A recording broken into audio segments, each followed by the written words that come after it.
യെശയ്യാപ്രവാചകന്റെ പുസ്തകം 14 അധ്യായം 27 പറയാണ്, യഹോവ നിർണയിച്ചിരിക്കുന്നു, അത് ദുർബലമാക്കുന്നവനാർ. അവൻ്റെ കൈ നീട്ടിയിരിക്കുന്നു, അത് മടക്കുന്നവനാർ. ഈ സമയം ദൈവവചനം ശ്രദ്ധയോടെ കേൾക്കുന്ന പ്രിയപ്പെട്ടവരെ, നിങ്ങളുടെ ജീവിതത്തിൽ ദൈവം നിങ്ങൾക്ക് വേണ്ടി ഒരു ഉയർച്ച വെച്ചിട്ടുണ്ടെങ്കിൽ അതിനെ തടുക്കുവാൻ ഒരു ശക്തിക്കും കഴിയത്തില്ല. ഈ സമയം ഈ വചനം നിങ്ങൾ ഓരോരുത്തരും ശ്രദ്ധയോടെ കേൾക്കുമ്പോൾ പരിശുദ്ധാത്മാവ് ശക്തമായിട്ട് പറയുന്നു, നിങ്ങളുടെ ഉയർച്ചയുടെ ദിവസങ്ങളാണ് എന്ന് പരിശുദ്ധാത്മാവ് ഇടപെടുകയാണ്.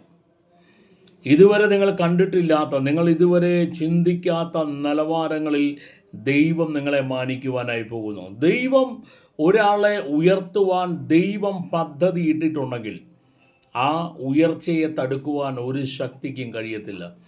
നിങ്ങൾ എവിടെയാണെങ്കിലും, ഏത് സാഹചര്യത്തിലാണെങ്കിലും, ഇന്ന് എല്ലാം നഷ്ടപ്പെട്ട്, എല്ലാവരാലും തളർക്കപ്പെട്ട്, ഒറ്റപ്പെട്ട്, വേദനയോടെ ഇരിക്കുന്നൊരു വ്യക്തിയാണ് നിങ്ങളെങ്കിൽ പോലും ദൈവം നിങ്ങളെ ഉയർത്തുമെന്ന് ദൈവം നിങ്ങളോട് പറഞ്ഞിട്ടുണ്ടെങ്കിൽ അത് തന്നെ നടന്നിരിക്കും.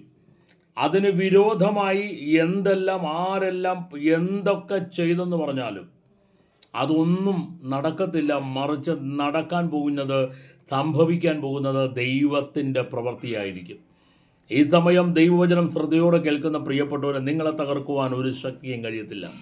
കാരണം ദൈവത്തിൻ്റെ പദ്ധതിക്കകത്തുള്ളൊരു വ്യക്തിയാണ് നിങ്ങളും, നിങ്ങളുടെ കുടുംബവും, നിങ്ങളുടെ തലമുറയും.